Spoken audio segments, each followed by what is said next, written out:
ষড়যন্ত্র চলছে, আমরা এর তীব্র নিন্দা এবং প্রতিবাদ জানাই।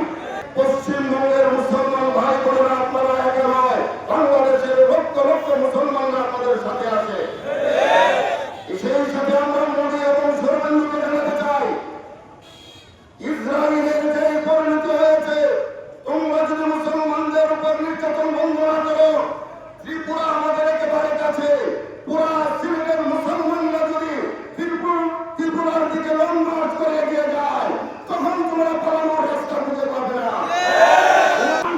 ইসরায়েলের মুসলমান, গাজার মুসলমান, কাশ্মীরের মুসলমান জায়গা জায়গা নির্যাতিত হচ্ছে, পরিণতি ভালো হচ্ছে না। ইনশাআল্লাহ নিশ্চিত ভারতের মুসলমান যদি যেমন দশা করতে যায়, আমরা নীরব থাকবো না। ইসরায়েলের মতো কাজে পরিণত হবে। কথা বলেন ঠিক না?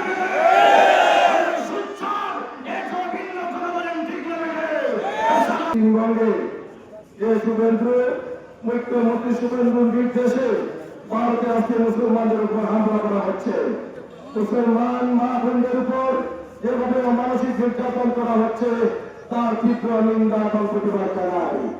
এবং আপনারা দেখেছেন এই ভারতের বিভিন্ন মসজিদে তারা আগুন দিচ্ছে, কিন্তু আজকে আমরা দেখেন আমরা বাংলাদেশে যারা হিন্দু সম্প্রদায়ের ভাইরা আছেন তাদের সাথে আমরা সম্প্রীতি রক্ষা করে আমরা বাংলাদেশের মানুষ আমরা তাদেরকে আমরা হেফাজত করে রেখেছি।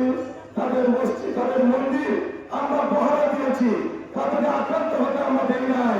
কিন্তু অত্যন্ত দুঃখের বিষয়, এই ভারতের পশ্চিমবঙ্গ সহ বিভিন্ন অন্য রাজ্যে আজকে মোদী সরকার যেভাবে মুসলমানদের উপর আক্রমণ করছে, অবিলম্বে সে হামলা বন্ধ না করলে আমরা ভারতীয় দূতাবাস আমরা ঘেরাও দেব।